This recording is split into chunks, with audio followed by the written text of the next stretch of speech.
Hi there, it's Ruth here. It's another 25th of the month, so another Christmas challenge. So if you'd like to take part in all the fun, do click on the link below that I'll put in the description. Head over to our Facebook challenge group, join it, make some items, take some photos and share them. And it's just really lovely to have all the inspiration of what you guys have been making coming in. Thank you for taking part so far if you have. So this month, Ellen found this beautiful picture for us to be inspired by. So this is the first time we've done a picture challenge, so I'm really excited about this.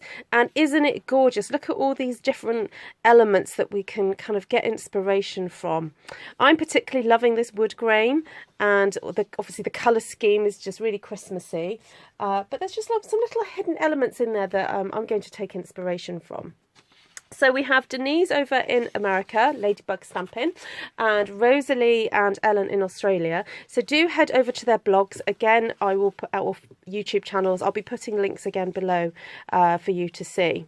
So I've gone ahead and prepared a few things ready so that the process will be a little bit quicker for me on camera. I've used the beautiful papers from the Spring Summer catalogue. I'm just going to grab the name of it now. They're on page 11, or 10 and 11, and it's the Floral Romance Suite and this gorgeous set of papers. Now, you've probably seen me use these before. But I really love this very pale wood grain effect, and I really must remember not to use one because I've been using it as a backdrop for taking photos of my cards. So I've really liked having these papers. So I've gone ahead and cut up 6 matting layers so that these will fit onto my card bases. Now, you can go ahead and make whatever project you want. Now, sometimes we stipulate it's got to be cards or tags, but this time you can even make a home decor piece. So don't feel that you have to actually make cards this month. Then I went ahead and cut out some pieces of card, and these are 6 centimetres by 9.5 centimetres, and I'm going to be stamping an image onto these. So I've got 6 of those. I've cut 6 circles with the scallop circle from the not stitch framelits, that's the other one, the layering circles dies, and I think it's probably about 3rd or 4th from the smallest.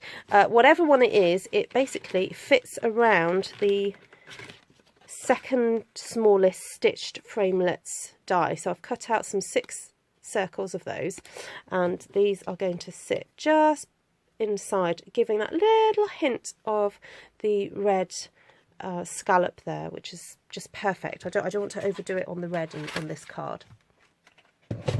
Then I've used some surprising elements today, or stamps.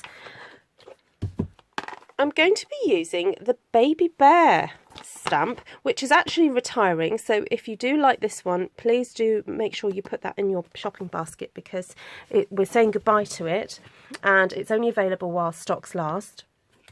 And I'm going to be using the little bows from there, and I've gone ahead and cut some masking. This is already stamped and onto post-it note paper and masked, ready for me to use in a second. And I'm also going to be using this stamp here, which says Welcome to the World, but actually just the To the World section. Okay, so just hold that thought, remember that To the World bit. Then I've got Pick a Pennant here, and I think I'm going to be using some of the little bows from there as well. The gorgeous Lovely as a Tree, which again is a big surprise. We're actually going to be saying goodbye to this stamp set. It's going. Again, it's while stocks last, so if you love it, grab it, because it is going. And knowing what eBay prices can do, sometimes they do skyrocket and it becomes very hard to get hold of certain stamps. I'm not saying it's definitely going to happen with this, but knowing how popular it is, it's kind of my little prediction for that one. And I'm going to be using these 2 main tree stamps there. And then again, another retiring one, we've got Labeler Alphabet, which I love. It's so useful for doing personalisation. And I've taken the J-O-Y out of there from here and done Joy. So Joy with To the World from Welcome to the World makes joy to the world. So I'm going to be stamping that very carefully onto my white pieces of cardstock to create my sentiment for my cards. Then the other thing that I've done is using the this lacy border die, which I only recently acquired. I got it at the recent onstage event. I've cut some borders out of some red card. I think this is real red, and I haven't decided yet if I'm going to border it that way or if I'm going to border it that way. I'll decide when I'm making the card. So I've gone ahead and prepared all that, and I thought it would be a good idea just to show you that that is a process that you can do. You know, when you get an idea in your head, when you know what you're doing, you know, prepare things in advance so that it just makes the card making process a little bit easier. Okay, so we're going to get started on stamping some images first.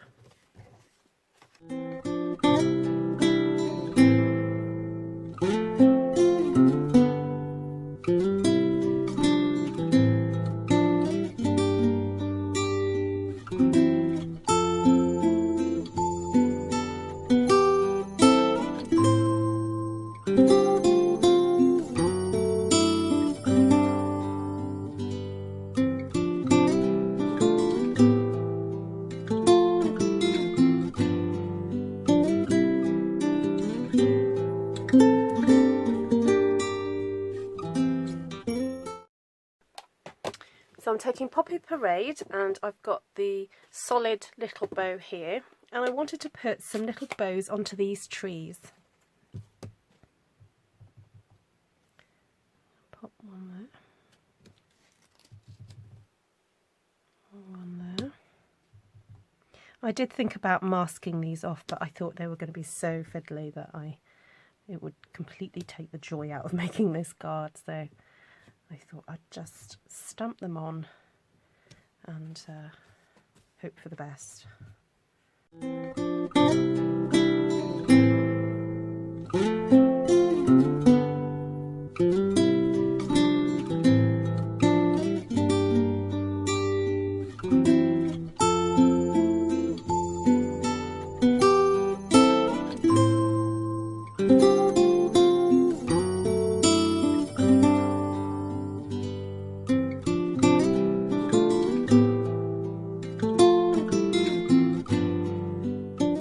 Bows just brighten it up, don't they?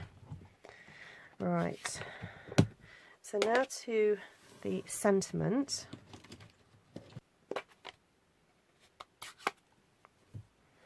So because I only want the To the World section, I'm going to be very careful how I ink this up, and there is enough space between the letters to just get the To the World section. If you could actually just do a little bit of stamp surgery on this and cut that apart, and that would work fine. Having the word welcome would actually be quite helpful, because you could maybe use it for something else. My ink pad is rather juicy. What I'm going to do is just scrape over a little bit of ink to the side, just to make that area less saturated, because I'm running the danger of losing the definition, couldn't say it then, of the Y there. So I'm just going to do that again. That's much better, because I'm losing the little tail of the Y for joy.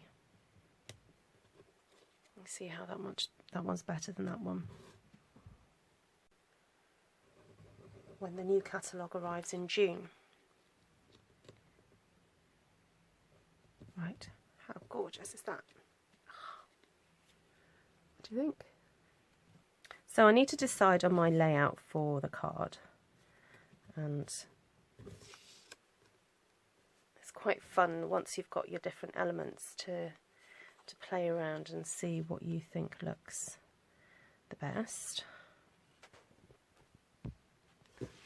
So I finished sticking all the elements down now, and had a really nice play with the different kind of combination of layout, and so I'm just going to go through them now. So here we've got the longer piece across landscape, and then the sentiment up in the corner. Oops. And then similar again, but this time I've got the lace and the little green strip at the bottom instead of on the side. And with this one I went more of a portrait style and put the sentiment in the corner and then put the trees across the bottom there with, again, the little green strip and the lace. So here's the one that I did earlier, and then here's one with the lace just along the bottom instead, and then I tried to do this one portrait and then had the sentiment up there in the corner. Right, so I think they fit really nicely with the picture sample or the picture inspiration. What do you think? I hope you have a really fun time getting some inspiration from this, and we look forward to seeing what you create from this. So don't forget to get your entries in by the 24th of May, 11 o'clock in your time region, and we'll see you again soon. Take care for now. Bye.